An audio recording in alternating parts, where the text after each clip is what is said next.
I was a dumbass for fucking following that rule, because that's what I did. I continued working like a fucking burro and doing everyone else's job, thinking I was gonna like get recognized for it, because employee of the month was like $150 extra on your paycheck. And to go above and beyond at work now would fucking totally not be worth it. But I think employee of the month gives you a bigger bump. I think it's like 300. But anyway, like, you know what I mean? It's just like these big companies and corporations, it's like they're set up for you to fucking fail, bro. Mad Max was the turnout of my lifestyle. Smoking green, blowing white clouds to build the blue skies. Conversating with the gods by my wildflower to let them know that it's the God's hour. This love's the never-ending saga. Gods by my wildflower to let them know that it's the God's hour. This love's the never-ending saga. Gods by my wildflower to let them know that it's the God's hour. This love's the never-ending saga. Gods by my wildflower to let them know that it's the God's hour. This love's the never-ending saga. Walk through the sands of times like Gara. On the other side of that gad is karma. You wet Prada, the devil lay inside your box now. While the angels fly over my headstone. We are back with another episode of the Gadget Podcast. It's your boy, Big Chevy. Back in the place to be, La Merca Superior Palace 81 Studios. We are live in effect, live and direct. It's your boy, Mr. 9 Times. Yeah, man. Today's mathematics. It is Wednesday, April 15, 2026, which means it is knowledge and power refinement all being born to equality. So we must use our God-given knowledge as our power to be equal and fair with everyone and our cipher. So just to give an example, you know, if there's going to be power in our knowledge, right? So if I could use that power in my knowledge to bring about like awareness or like communicate that with everyone around me, then that creates equality with everyone, whether that be hazardous things or fucking just kind of like, you know, if I'm using my knowledge and empowering the circle around me, you know, then that's kind of like, that's bringing about equality with everyone. Because some people might not know this knowledge, so I'm empowering them. And we're all getting on the same fucking kind of level. Peace. Today's drip check, we have Tiger Camo Air Max DNA. I forgot these. Because of the stretchy like kind of material, I think these are 5 fucking 11s. This is the fucking the Michoacana flip fucking on the back. And, you know, Pasm has a wicked hand style. So this is Pasm's hand style right here. Black tank top. And I have my Columbia jacket, but I feel like it's a little too cold for, like, the bugs and shit. Because we've been, like, in hot and cold, like, extremes for, like, the last 2 months. So I don't know. I can already feel, like, my allergies acting up back here. I already feel congested. But, like, you know, what is it? I brought like pants. Like I would have been out here in like fucking shorts, but I don't know. I just in case I feel like I get bit one time, I just throw the jacket on. So, you know, we got Presley. Presley, are you still ignoring me, sir? Huh? You're getting fucking a little sassy up there in H's after your fucking pops just called you a couple of fucking times, and you don't want to fucking come over, huh? What good is it having a dog if you can't fucking obey your master, buddy, huh? What we gonna do with you, huh? You are moving from a dog to a cat, huh? Let's say, come here, move out of the peach trees, and come through with your puppies, huh? Now, new backdrop for y'all. You know, I'm sitting kind of like back to the wall, but I can see the whole layout of the land. And I like it like that. You know, this is kind of like some old school shit. Back against the wall, playing some music. You know, spitting 1,000 sunflower seashells on the floor. And all that shit. This isn't really like... I'm going to do my topics today. So... Nothing really different or special going on in my life besides the fact that my weight keeps going up and down because I'm a moron. And I don't stick to my regiment and I walk less. now. And, seeing Action Bronson do like 1,000 of those fucking Arabic thingamajiggies with the metal fucking whatever, palo pause, and like, the things that Iron Sheik would do, like the workout, you fucking do that or whatever that is. So I don't know, man. I really wish I had, like, because for me, I could wake up and easily do like a workout. I just don't do it. So maybe I have to do that. Maybe as soon as I wake up, I just get up and just fucking get a good sweat going from like crunches or something. I can't do push-ups. I have no upper body strength. So I don't know. It's kind of like, not that I'm like lazy or whatever. I just feel like I'm just not introduced to these workouts, and I haven't applied them. So I haven't done the knowledge. So once I do the knowledge, I can start going from there and shit. And this is the part where my mom likes to spy on me, because she's over here in the kitchen when she was just on her phone for like an hour straight with the TV on. And, I had to create some distance from my mom, because she's over here asking 1,000 questions, like if she's fucking part of the CIA. She's over here fucking yelling things. And when she gets into that mode, me and Presley gotta go. And that is a mosquito, so fuck that shit. You see that? I had this plan moving forward. Like, a lot of people don't think I'm a planner. You know what I mean? So once I see a mosquito, the jacket is coming on. See, this fool's he's over here sniffing where the fuck he's gonna hit me and fucking take my fucking blood and all that shit. And I don't know if that's a pause, but I knew this going in, because it's kind of like mosquito season is, on paper, isn't it supposed to be like the spring?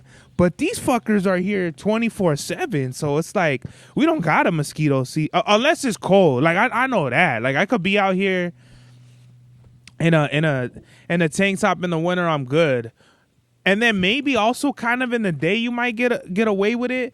But once it becomes nighttime, them fuckers are out there. Like, you ain't surviving shit, bruh. Like, you're gonna get bit the fuck up. And mosquitoes are very important to the etymology of the pun, bruh. Ask me what that means. I don't know, but it sounded good in that context, bruh. But it's good for the fucking the microorganisms in the fucking economies of our pond that has fishes and plants and fucking water, bruh. Like, what do mosquitoes really do for the environment, bruh? That's what I really want to know, because if you ask the welts all over my body after I get bit, they didn't really do shit for us, you know what I mean? I wonder if Presley gets bit. I wouldn't think so, because he has fur, so I don't think Presley gets bit up. I know he gets fleas and shit. What's so weird is I was petting him, and then I felt something in his fur. It felt like just like dirt or whatever. So I combed it out of his hair, and I pulled a little fucking, I think it was a flea or something on him and shit. He don't have fleas though. Like, he did when he was younger, and you could easily tell, because whenever I would give him a bath, then fucking fleas would jump off of him. But he don't got fleas no more and shit. And I just noticed his grass is dead, like fucking only on this section of the pavement. So how the fuck did that happen? Why is it all dead right here and not here? Presley,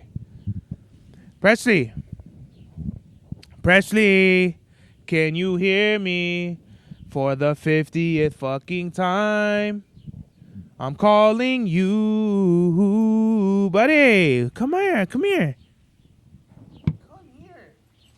my little. Whoa. Look at that. Right. Now, buddy, I want you to give me a thorough explanation as to why you fucking ignore. You got something in your eye. Hold on. I want you to give me a thorough fucking explanation. Buddy, how'd you get that in your eye? What the fuck?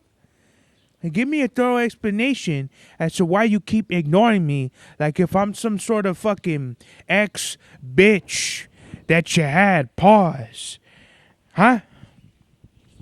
Say something. Say something.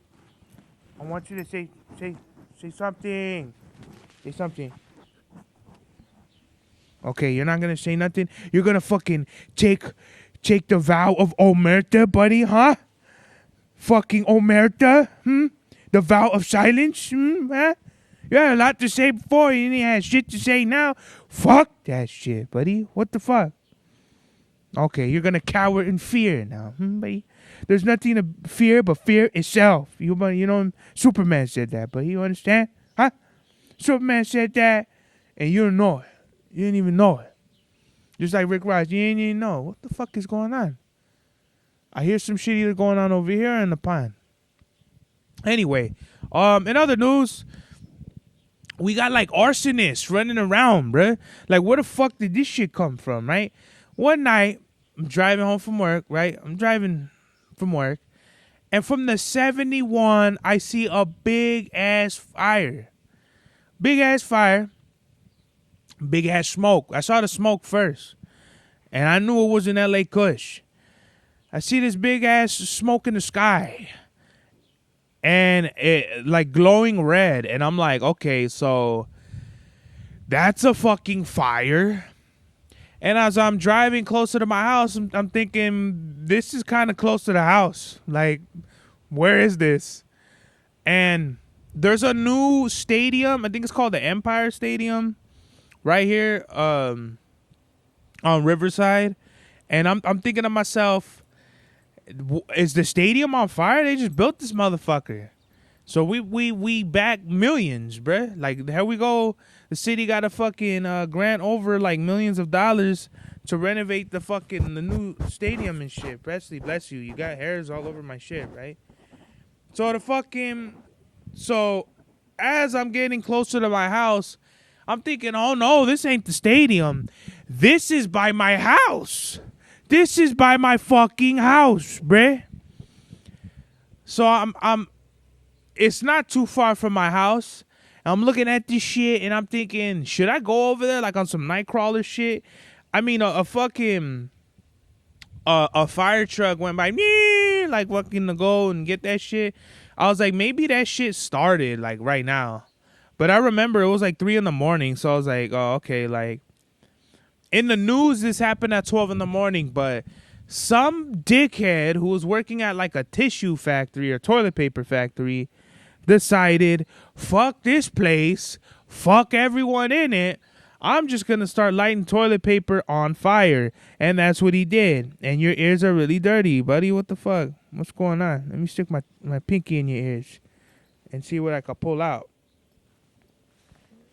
Look at that. That's sick. You're a sick individual, sir. So with this warehouse guy, there's a video of him going around. All you had to do was pay us. All you had to do was pay, all you had to do was pay us something, right? All you had to do was pay us banana leaves. And this motherfucker is filming himself lighting pallets of toilet paper on fire.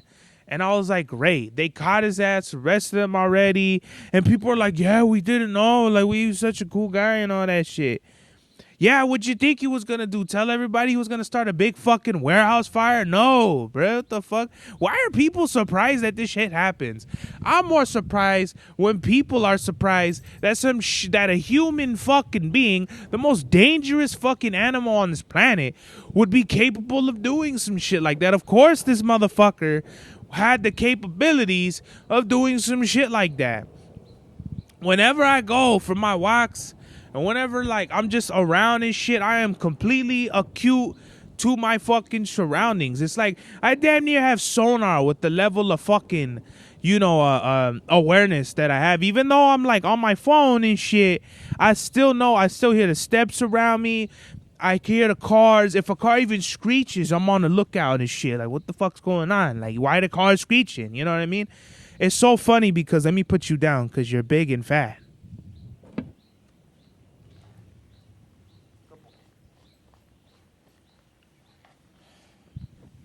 So where I'm walking and shit, it's like ghetto as fuck.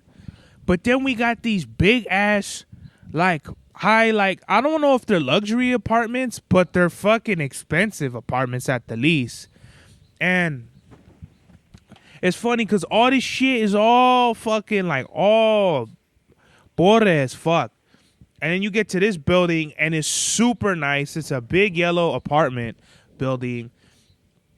And you got these dudes, I don't really see them anymore, but like especially when I first started coming and like walking around and shit, these fools have a giant speaker and they're just playing rap music very loud. Not good rap music, not nothing like Mobb Deep, but shit that like, it sounds like, you know, back in the day, you would walk and like fools would like give you their CD and just ask for donations. And you're like, all right. And you play it and it's just like, it just sounds like fucking freestyles that these fools made out of like whatever, like rap beats that weren't even like that cool, that they probably like, you know, they wanted to recreate like 90s boom bap or like fucking whatever, like early 2000s, like Ludacris or Nelly, that type of shit, right? Fools are blasting this music loud. Even with that shit, I like looking shit, and these fools are right there just looking down on me and everybody, like to see, like, I don't know what their goal is, but it's like, what fucking job does this fool have where he's in these building, he's in this apartment building looking at everybody blasting music? Like, what does this fool do that I'm not up on game on? Because obviously he unlocked, you know, he's got something going on, and I want to know what that something is. Because if it's some money, if it's some free money out there, I want to know. But like thinking about it now, they probably kicked him out, and they probably told him, look, bro, like, you ain't here alone. There's like 3 tiers of apartment, and you know it's apartments because you can see the lobby and all that shit from the outside. And so, you know, bro, like they probably told him, look, dog, like at the very least it's a tripleplex, right? Not a duplex, but a triplex or whatever. Nah, that can't be it. It has to be apartments. There's no way that big building is it's just 3 like levels. I want to say it's just 3 levels though. Because it's like, what classifies a penthouse? Is a penthouse all the way at the top? Or is it just like a fucking like, kind of like an apartment, like with a patio and that shit? Whatever, right? But it's 3 levels of that. So obviously somebody lives on the top, the middle, and whatever the bottom is. I don't know. I don't care. And who gives a fuck, right? My point is, I'm on point. I'm looking around, and why am I even talking about this? I don't know. Who knows? Arsonist, fire, and then we went walking. I'm like completely befuddled. I don't know, where did this come from? See, this is why I got to do live streams so people could like remind me and shit. Cause I'm like, whenever I get out here, I'm in like a real tranquil state. You know what I mean? Being outside is a complete different vibe from me being inside in the sala and shit. Out here, I feel like really calm and smooth and shit, and that's what I need right now, because my nervous system is firing. Tomorrow, I have my test that I'm gonna do. Remember, I told y'all I'm gonna, you know, I could promote and shit. I just gotta take the test and do the damn thing. I've been studying, and I should be studying, but like, you know, I had like some topics and shit. So, you know, wish me luck, everybody. And matter of fact, you're gonna go back on this shit, and by the time you look at this shit, I've already fucking aced that test, and I'm already promoted. So fuck it, I'm speaking that shit into existence, and all you haters can suck my dick. Going back to Arsonists, right? So we got the Arsonist fire in the warehouse in Ontario. That shit was whack as fuck. This motherfucker completely took away so many jobs from people and cost, like, fuck the companies that are insured and all that, but like, because of this fool and his bullshit, now so many people are displaced, out of work, you know. Like, motherfuckers don't even like think about this, right? And we gotta talk about separating like your personal feelings from work, because you're not doing anything. Like the house of cards is so sturdy that you're like at the bottom where it don't matter. There's so many like cards like stacked around each other. You take one card out, there's so many like cards stacked against each other that you're not doing shit. You know what I mean? when I worked at FedEx, they would tell me, look, we're just fucking like numbers on paper. This shit is built to where they're just gonna replace you. You know, you don't mean shit. You know, so always cover yourself and make sure you're good and make sure you take care of you and you don't look out for like nobody or nothing else. I used to think that was kind of selfish, but like looking back at it, this shit, that was like super clean advice. And people would do that too. People couldn't wait to throw you under the bus and, you know, try to like stifle your career and all that shit. So, you know, with being over there and shit, it was kind of like, you know, I would like to think that I was a very valuable asset to the company.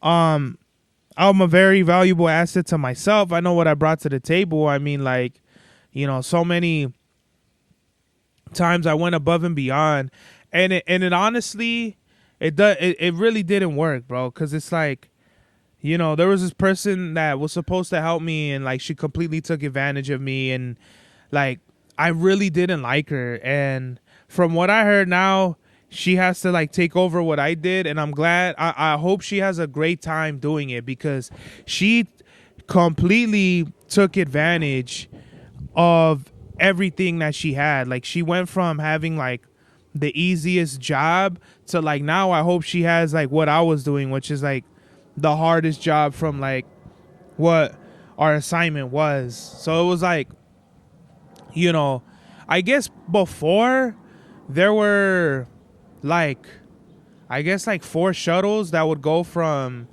the warehouse to the airport.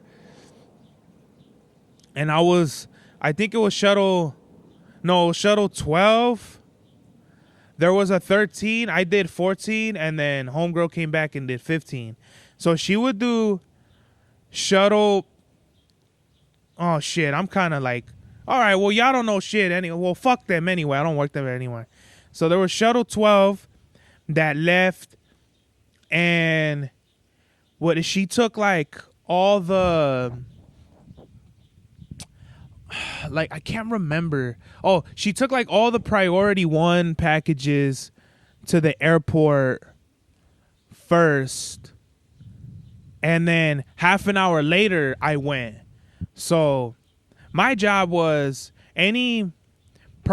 all like first overnight and leftover priority 1. That was like the last chance, because if you missed that was it. Like there was no, like, the customer missed it and they had to get refund, oh yada yada yada, whatever, right?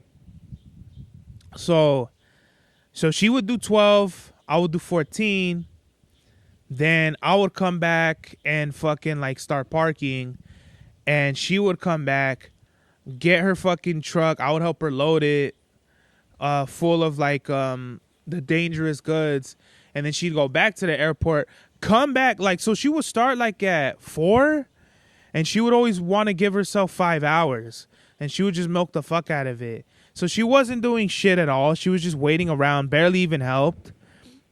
Let other people do the hard work for her. She would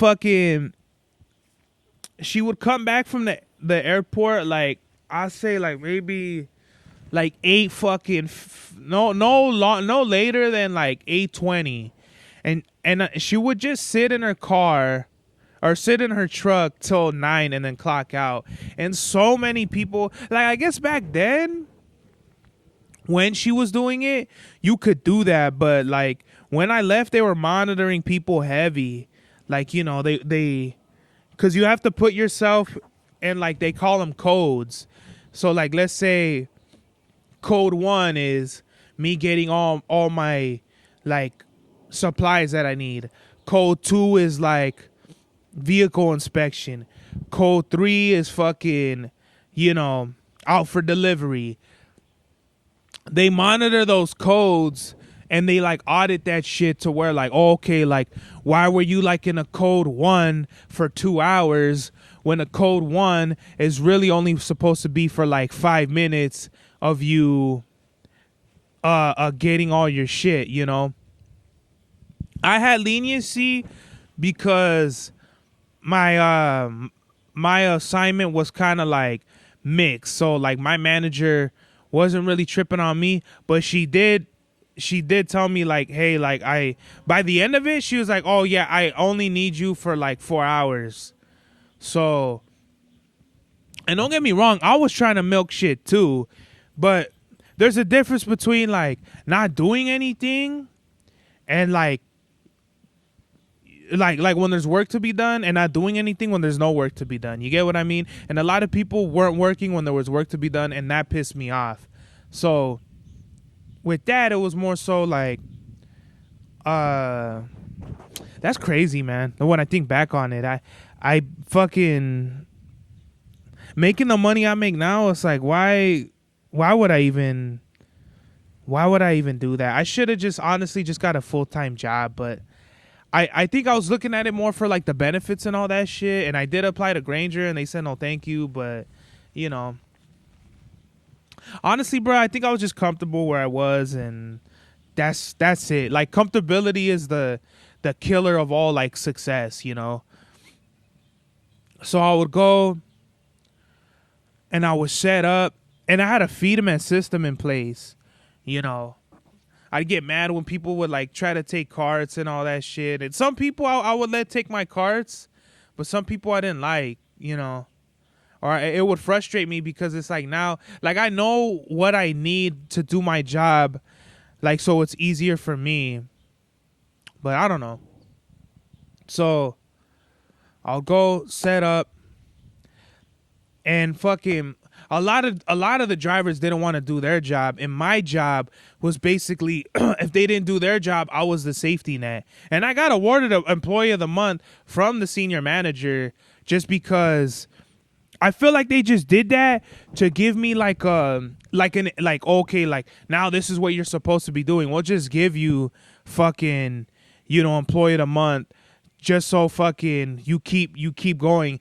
And I was a dumbass for fucking following that rule, because that's what I did. I continued working like a fucking burro and doing everyone else's job, thinking I was gonna like get recognized for it, because employee of the month was like $150 extra on your paycheck.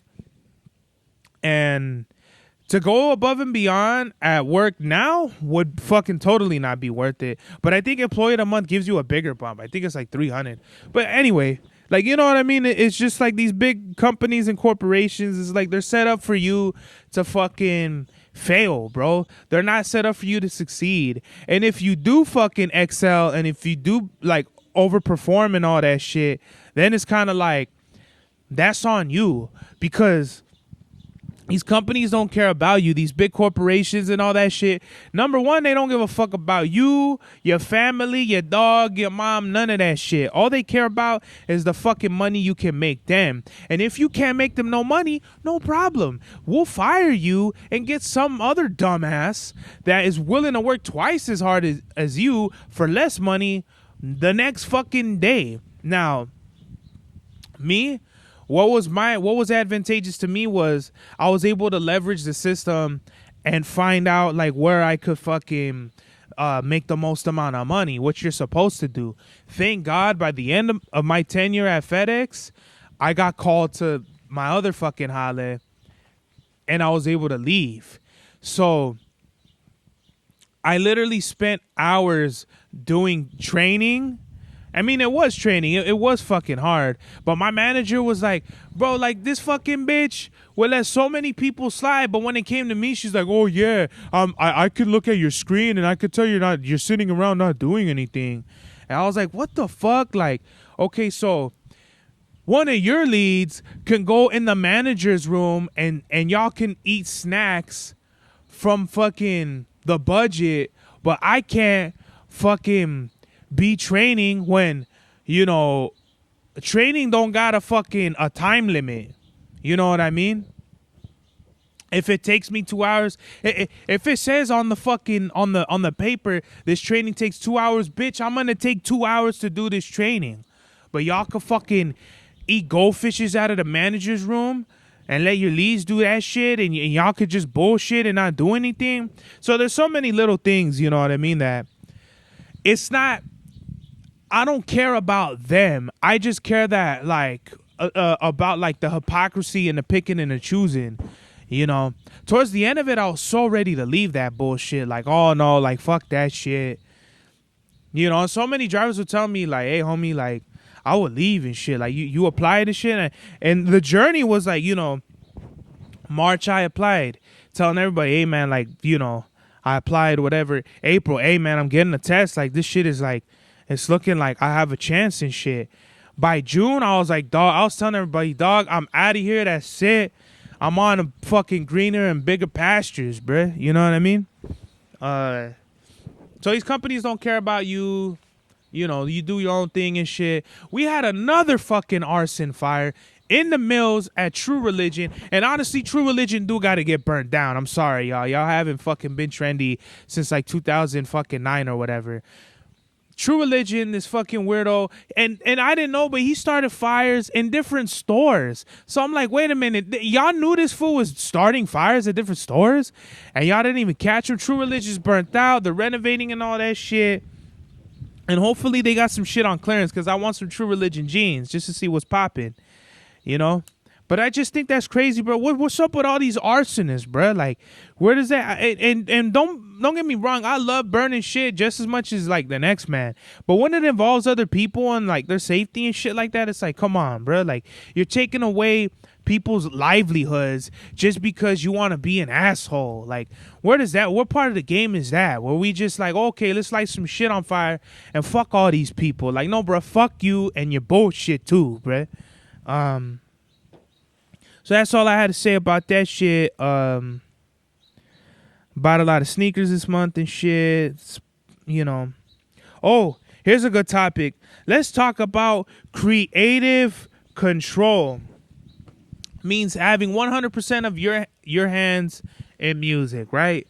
So, and it just happens to be like working around like with people. So, what is it? What's a good example, right? So the good homie, I'm not gonna say his name. Like he did a feature for me, but he didn't have no ad libs. And I told him, look, like I'll put ad libs on a song and it'll be better, right? He's like, no, I don't want ad libs on my song. I want it the way I wanted it, right?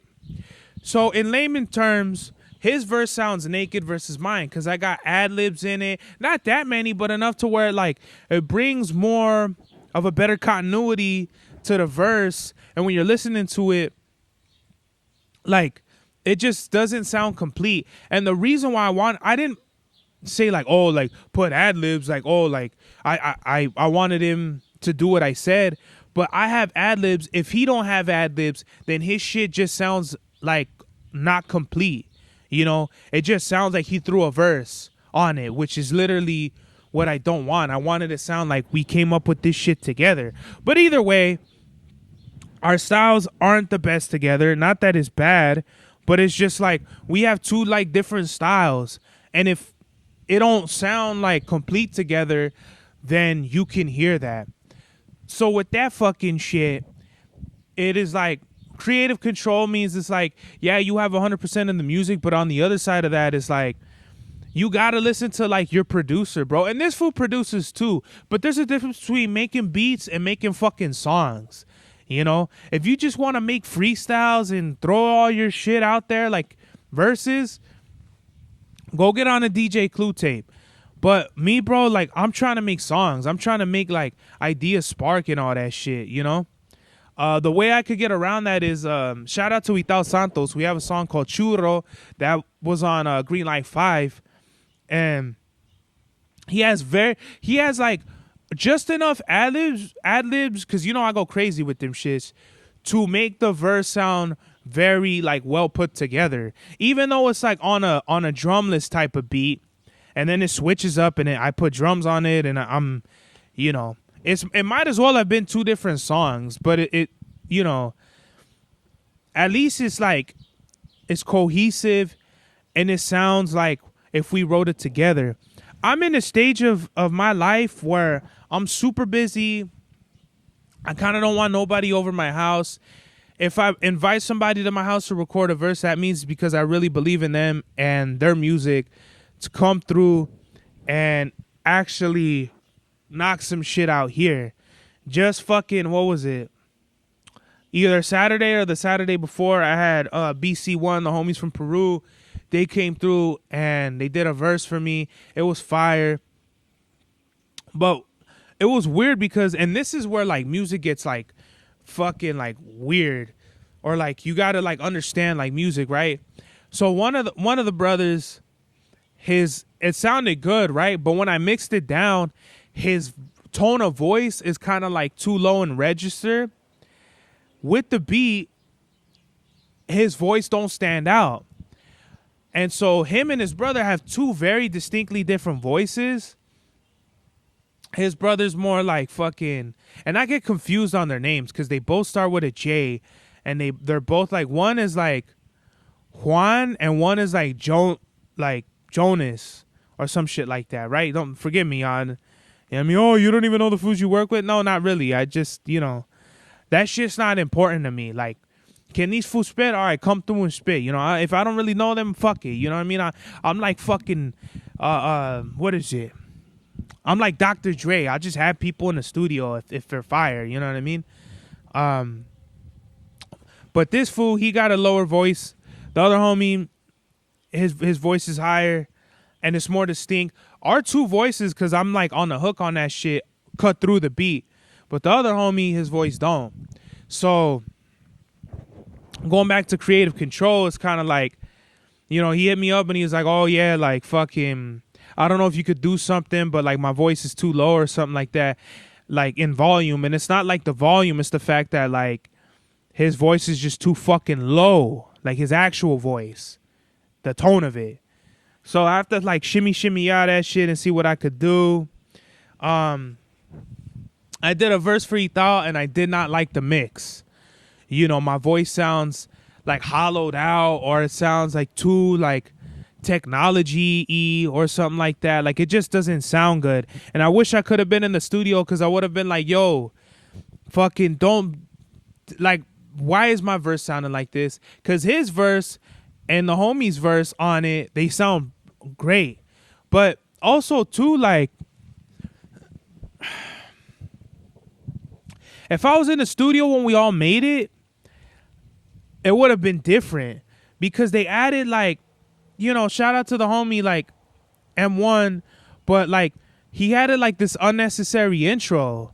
You know what I mean? It's not like if that song kicked the album off, great. You know what I mean? But he's like talking all kinds of shit like, hey man, fuck all you fools, fuck you peasants. And I get what it was. He liked the energy. He wanted to be a part of it, wanted to like bring something to the table, right? Which I appreciate as an artist. But it's kind of like there's some shits where it's too much and it takes away from the fucking listen. You know what I mean?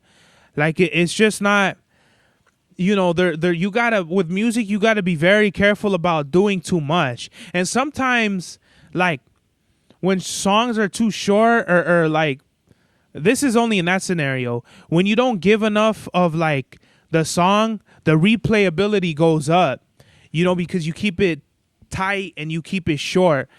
When you draw it out, when you add another minute of the fucking beat, like to where someone else could have spit a verse on it. When you put a long drawn out intro, I want to skip that shit. Me, myself, personally. Now, it's his album. He could do what he wants. But me, if I was in there and like had my own shit to it, I would have been like, no, like if you are going to put an intro, make it 10 seconds max. Say what the fuck you're gonna say in 10 seconds. Hype it the fuck up. The beat drops. We get a verse going. My hook, verse, hook. We get it the fuck out of here. But when you draw the fucking verse out, when my verse isn't mixed well, and it's like it's drawn out, it doesn't make for a good song. And that's my opinion and my opinion only. I didn't talk to Ethal about this shit, but when we're talking about creative control, it's more so like, it's more than just like, can I have the freedom to make the music I want? It's like, no, like, can I have the freedom to create the the music that I want to make in my own vision. And sometimes that doesn't happen. Because if I'm just sliding this fool a hook, he's going to do what the fuck he wants with the rest of it. But like, I don't know, man. It's just something for like other artists to like think about, because this is something that you're not thinking of as a rapper. You know, as a rapper, we just want to rap, and that's the bottom line. But we're not even talking about business. We're just talking about like working with other artists, you know? And if you're just going to send a verse out, just like, no, like 100%, that shit ain't going to come out. Like 9 times out of 10, that shit's probably not going to come out the way you thought it was going to come out in your head. You know, so just fucking be mindful of that. Let me see what else we got this shit. What's this? All right, we're going to end this off with the album review. Cypress Hill's debut album, Cypress Hill. In a hip-hop landscape predating the boom-bap classic sounds pioneered by Nas, Jay-Z, Wu-Tang, Boot Camp Click, and Mobb Deep, Cypress Hill redefined the hip-hop landscape, representing Los Angeles with its debut of dark, funky, upbeat, and menacing songs depicting life in the ghetto. Let's see. DJ Mugg showcases an impressive array of production, making the most out of minimal sample loops and breaks. His out-the-box style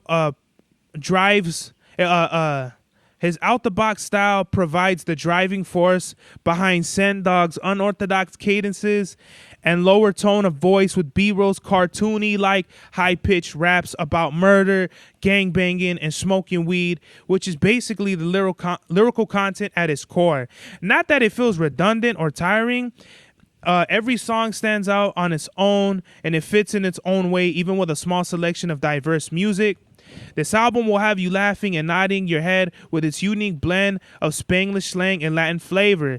B-Roll addresses his voice on the funky Cypress Hill shit, which adds a great layer of depth, as this group doesn't take itself too seriously despite its lyrical content.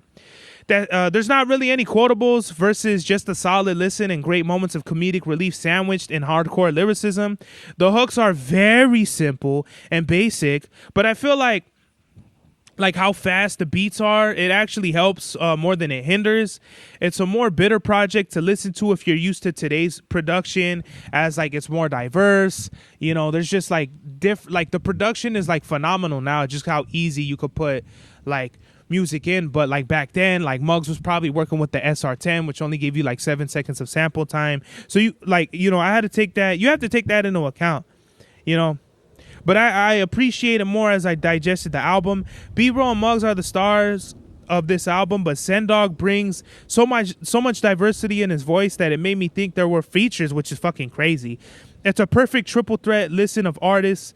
What stops this from being an A+ is how dated and simple the production is, but that's just real nitpicky. This is a phenomenal debut album. I give it a solid A, and it passes the bulletproof meter by a smoky full clip. The message of the day is, as an artist, you got to learn what working with other artists means. You know what I mean? If you don't have a good rapport, if you don't know them that much, just know that that's gonna show in the fucking music, whether that be in the mix or in the features. So just be mindful of that. When you work with other people in general, just know who you're working with, and just know that it might not be 100% what you had in mind. And just take that into account. This is the God's Hour. Mad Max was the turnout of my lifestyle. Smoking green, blowing white clouds to build the blue skies. Conversating with the gods by my wildflower to let them know that it's the God's hour. This love's the never-ending saga. Gods by my wildflower to let them know that it's the God's hour. This love's the never-ending saga. Gods by my wildflower to let them know that it's the God's hour. This love's the never-ending saga. Gods by my wildflower to let them know that it's the God's hour. This love's the never-ending saga. Walk through the sands of times like Gara. On the other side of that gad is karma. You wet Prada, the devil like inside your box now, while the angels fly over my headstone.